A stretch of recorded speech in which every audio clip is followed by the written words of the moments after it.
Hey guys, this is Corey Allen with the Overton Report, and I'm being joined by Miss Lin Bennett.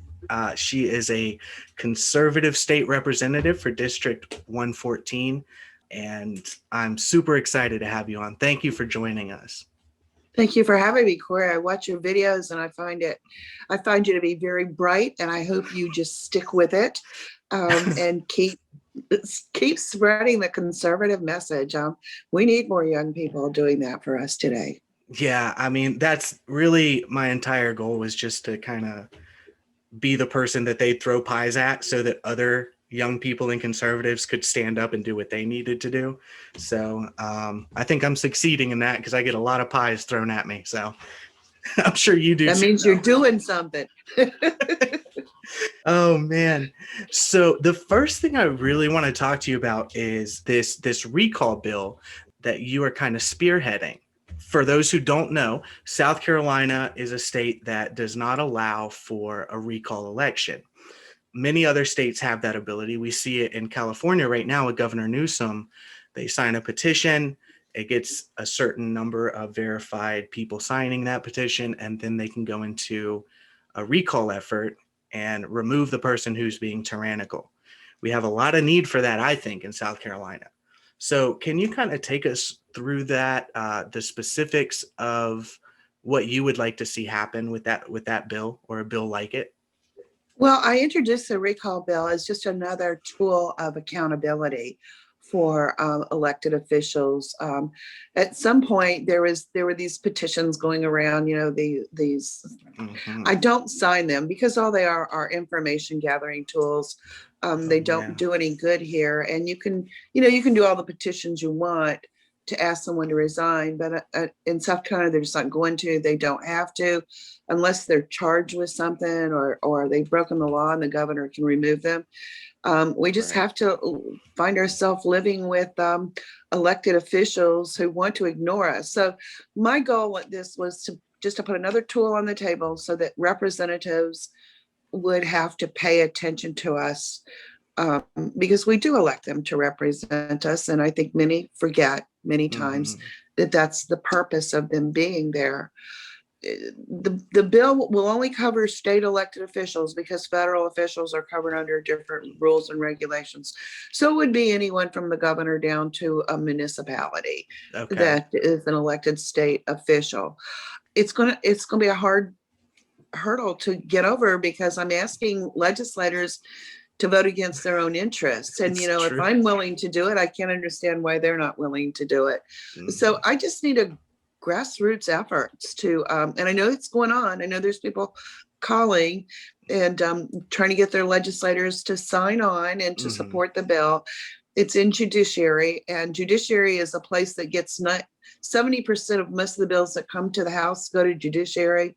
And of course, this is one dealing with law, which is where it would go. Right. So it's going to be difficult because, like I said, it's not in most legislators' best interest to support something like this, and they're very busy. That is extremely telling to me. If a representative, a state representative or a state senator or a mayor or a city council member is against things like this, it seems to me that they're kind of telling the public that they're going to do things that are not in the public's interest. It's almost like an admission of that, or at least they don't know whether or not they will in the future, so they don't want to take that chance. So what would be kind of the procedure? Would it be petition based? Yes, it would many be are? petition based. You would have to go to the election commission and file to start a petition. And then the bar is high. It's around 25% of registered voters. And then you would just collect those petitions. They would have to be verified because you'd have to be a registered voter in the state of South Carolina or the district or municipality that you lived in. And then you would turn those petitions in. There would be a time frame.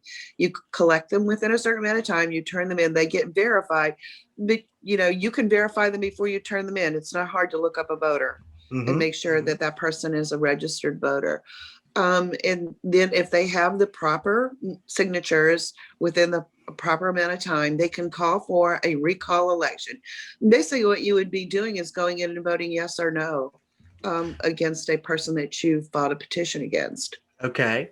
And then after that, let's say 25% of the registered voters in a county, would it be registered voters or 25% of the amount of people who voted in their election? It would be registered voters. You would not have had to already voted. You just have to be a registered voter. Gotcha. So let's say they do it and they vote, yes, we want a recall. So all of that has taken place. The person has been recalled. What would be the process after that? So would we have a special election for a new council member or mayor or state Exactly. That representative? is exactly what you would do. In the state of a mayor, or for example, a governor, there's always a second person in charge who would temporarily fill in for that person. And it would depend on, each municipality has a different standard. There may be cases where that person could serve until election day, but I just can't read all the different laws and regulations in all the little towns across South Carolina.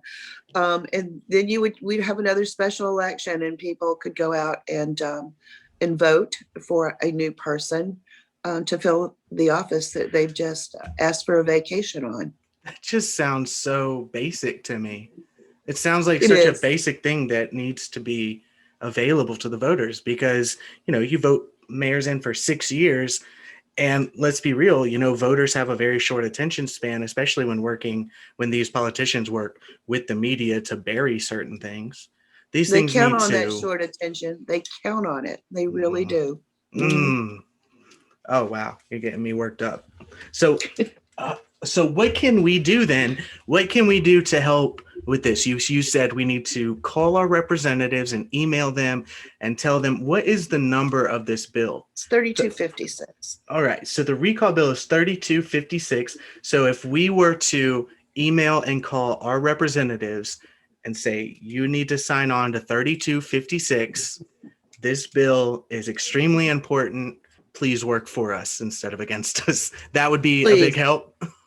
That would be wonderful. The more calls that you can get in to ask for support, remember, be polite, because nothing will turn even me off. But somebody that says, I demand you, it's much nicer to just say, I would appreciate your support. And emails are great, because then you've got a written record.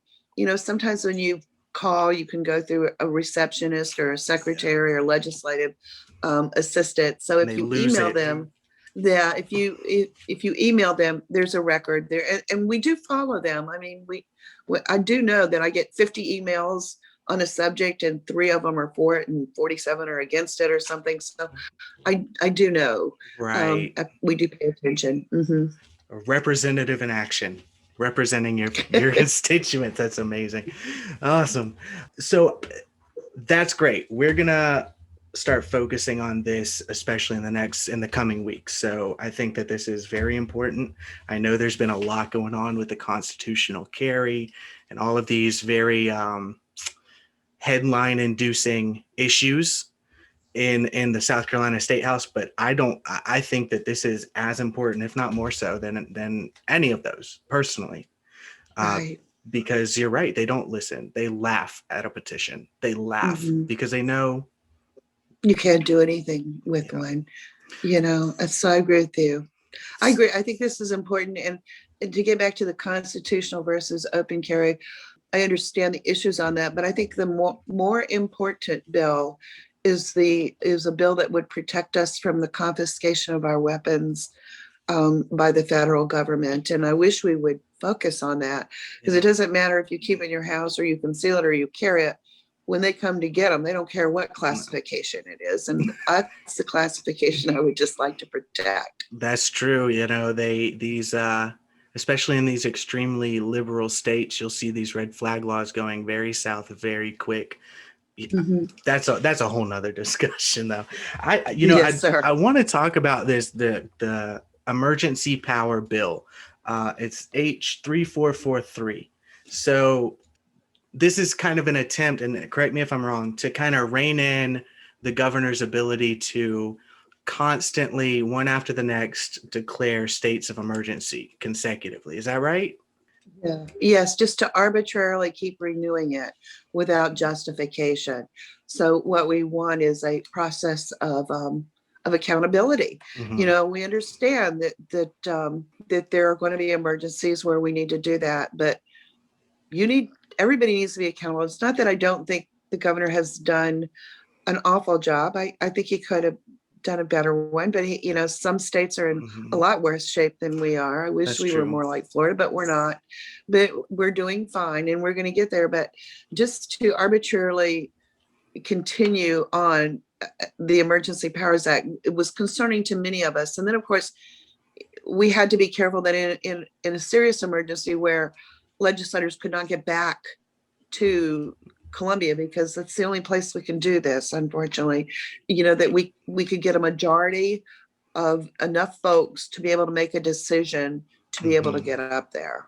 Right. Yeah. And, it seems to me it's not necessarily an attack on Governor McMaster. It's more, we have seen in other states and somewhat in our own state how these things can be twisted, this precedent that it's Mhm. set for the future.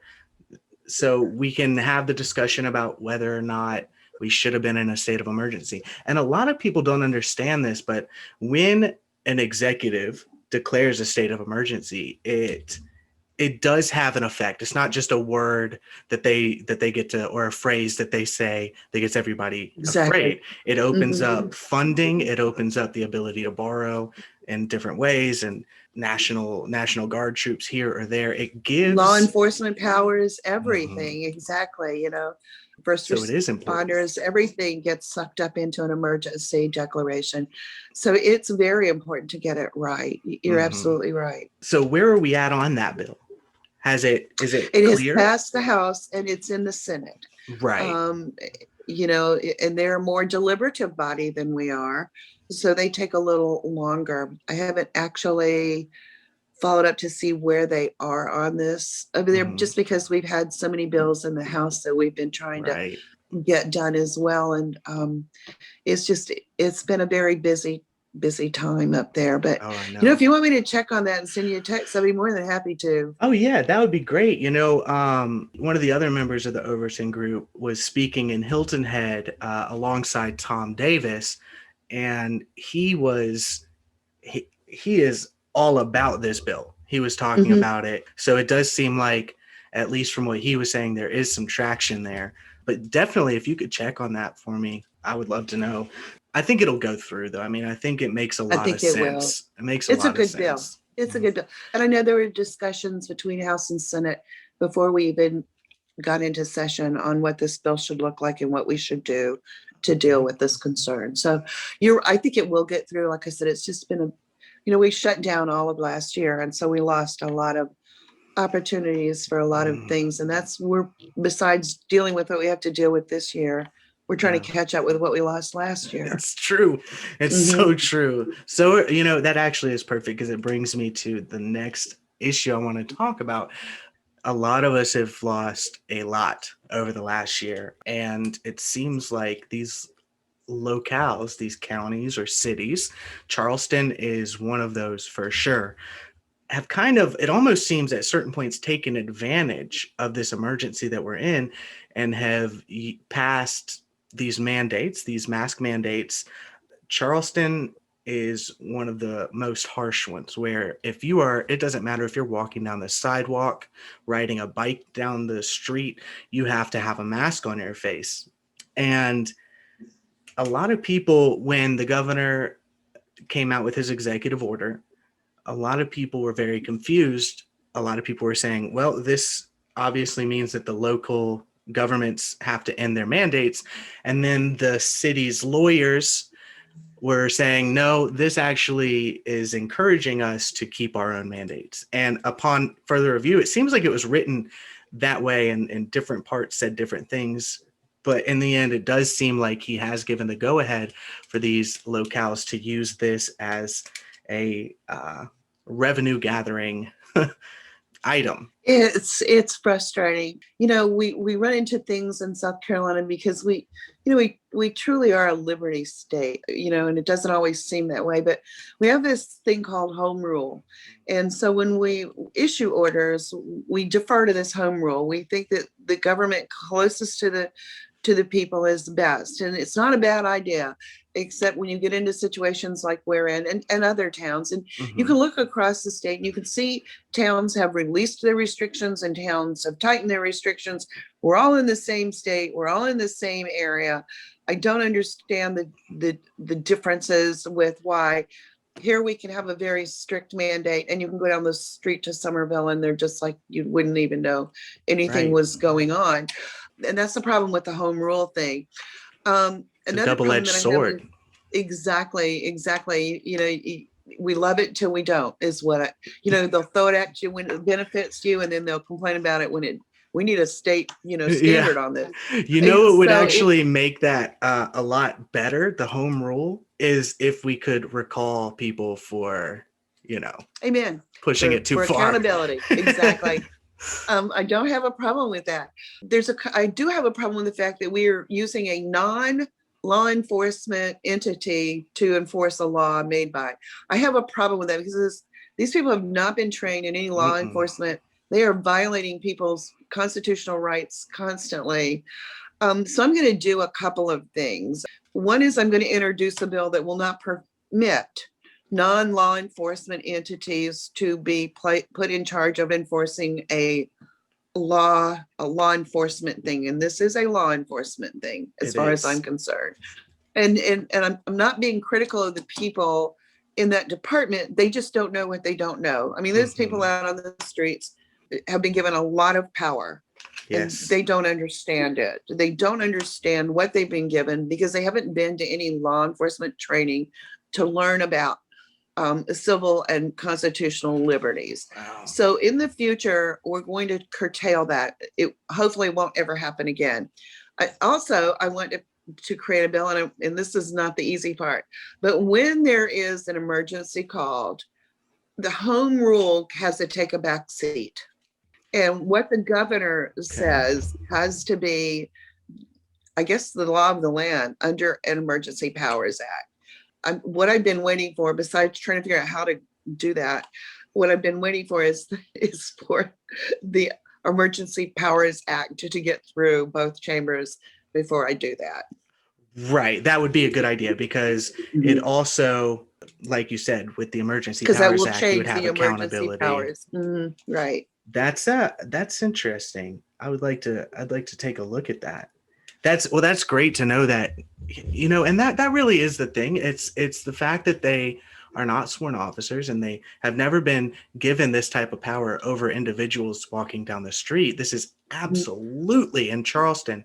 And for those who don't know, who are watching this, she's speaking of the livability department, who have been given the authority by the city of Charleston to enforce these mandates to an extent. It's very, very strange, very strange. I don't think there's anywhere else in the country that's dealing with this specific issue right now in the same way that Charleston that I'm aware of. But if anybody knows, let us know, because we would like to see how they're handling it as well. Yeah, absolutely. That's incredible. So you're working on a bill to curtail the non-law enforcement officials enforcing things against citizens. So would that affect Livability's ability to write tickets for the trash issues, the things that they have historically been entrusted with? I don't think so. That's what we're trying to work through.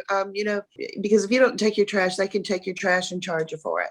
Right. Or they can mow your lawn and charge you for it. In this instance, what they're doing is they are directly attacking your constitutional rights to move around freely, to think and act for yourself, to be an individual. That doesn't have anything to do with, leaving unsanitary trash on the street or letting your yard overgrow or letting your fence fall down, which may be dangerous to other people. Those are just totally different things, community based. But to run around and threaten people with arrest and lock up, and if they just were, I've always told anyone, if you get a fine, take it to court. I don't know anyone that's done that, because I do think that if it was challenged, they would probably get dropped, because I do think it's a constitutional violation. And I know people that are exempt because they have medical issues that have been harassed by the livability police. That's So right. one of And them is my they told constituent. them, oh, Mhm. is that right? One of your Yes, constituents that, and yes. they specifically told them in October, the leadership told livability, there were stories on all of the local news stations to no longer write warnings. And Mhm. even if say they have a medical exemption, to write them to ticket, and they have to come to court to prove that they have a medical exemption. Right. Big And, problems. you know, you don't have to prove your innocence. They have to prove your guilt. Remember that Yeah, always. that's right. That's the case. Mhm. Oh, hopefully Don't it lose it stays that yet. way. Now, I promised my wife's grandfather that I would talk to you about this, because this is something that is really frustrating him when he sees it on Fox News. HR1 Federalizing Elections. So is it my understanding correct that South Carolina has a bill or two being discussed right now that would further secure our state elections? Is that true? We do. We Okay. do have some bills going through to as you say, further secure, to straighten out some things. Consistency is an issue. We have 46 counties. Each one wants to do their own thing, and we need a standard. We need a statewide standard to make sure everybody is treated equally, and that whatever's going on with elections fits one standard and not 46 different ideas of what somebody might think a standard is. In Right. addition to that, HR1 is an unconstitutional bill because our rights to establish election laws are clearly defined in the Constitution. And if that happens, we would challenge it. And I know we're not the only state that Right. would do that. If they want to change election law, they need to amend the Constitution. And they have not even attempted to try to do that. Of course, it's a Mm-mm. high bar, which is why there is a convention of states effort going on to try to slow down the spending, a Yeah. balanced budget amendment, and term Right. limit. So they've tried nothing. It's going to be challenged. We are going to ignore it. I'm Okay. sure we can find judges that That was will my put a say on question. it. Yeah. Mhm. I think most states would probably ignore it. I would hope that even if it's a liberal judge, they would put a pause on it until it were to get worked out in the appeals process, took it to the Mhm. Supreme Court. I think that one of the problems that a lot of people are having right now is that they don't even trust that a bill like this being passed and getting to the Supreme Court means that it would be struck down, even though it is very clearly written in the Constitution. There is no amendment thereof, like you were saying. But what's to stop the Supreme Court the way that they act? You have no standing. You can't say that. We're not going to hear your, issue. What's to stop them from saying, "Oh yeah, we can federalize it because it's not the Constitution isn't quite specific enough," or That's the whatever. answer, is another convention of states. That's what we have to do. And I think that you might even see that one muster faster than the last two have been mustered. We're only 2 states short of being able to have a convention of states convention in order to get a few things under control. But that's the other alternative. And I'm with you on that. I have lost my confidence and my faith in the Supreme Court. I'm hoping that this election issue was just the only place that they were going to make a mistake, because they believe they did make a mistake. What they should do is at least heard the evidence so that people would feel confident in Yeah. the evidence that's out there, but they didn't do that. So there's going to always be questions. But just a week ago, 8-1, they ruled that a young man out in California who was proselytizing on a free speech zone and trying to share his faith had the right to do that. And that was That's true. eight That was a to big win. one. And the person who was against it, John Roberts, was the stunner to me. I mean, he was the stunner to me. So Mm. a little bit of my faith is creeped back in that the Supreme Court might do the right thing. That's a valid point. That's a valid point. I'll give you that. Mm-hmm. Hopefully, so yeah, that's true. The Supreme Court is supposed to be the last line of defense for the liberty of the people. So hopefully they stay on that track if this even gets passed. I think that my wife's grandfather would be very happy with that answer. Oh. Well, tell him my phone number is online. He is welcome to call me and complain anytime he would like Oh, to. don't tell him that. He'll have a new best friend. Awesome. Well, my cell phone is on the page, and he really truly is. A lot of my constituents have it, so he's welcome to call if he has a question or a concern. That's amazing. That is one thing, one reason I was really excited is to speak with you, because no matter what, everyone has 100% down the line said, Lin Bennett is accessible to me. And that is one of the reasons that they back you so much, because you answer the phone, you call back, you text back. Yeah, that's huge. And we're a representative democracy. And I'm here for you. Yeah. So many don't realize that, they think I got elected, so I am now in power and you're just going to have to live by whatever I decide. I'm not going to listen to you. So many more than you would think.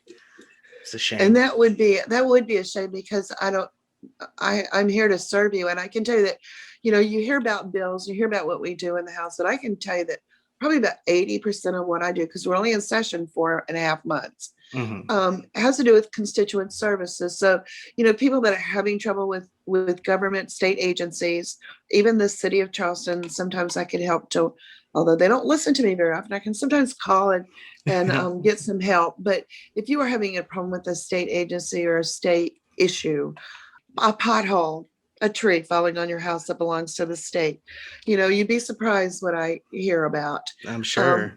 Then that's what I'm here for. I'm here to tear down that red tape that the constituents seem to get tangled up in. And it's always so frustrating, because I find that I can call and get something resolved fairly quickly. Sometimes it's a day, sometimes it's a week. Right. And it's just frustrating. It's like, why couldn't you have done your job without hearing from me? That's what these people pay you for. You work for them. That's the problem with bureaucracy. Mm-hmm. Well, Lin, thank you so much for joining us and talking about these issues.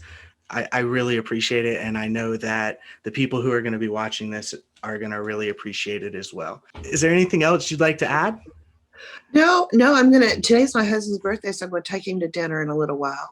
Oh, that's awesome. It's my anniversary. Mine and my wife's anniversary. Well, happy birthday to your husband. That's crazy.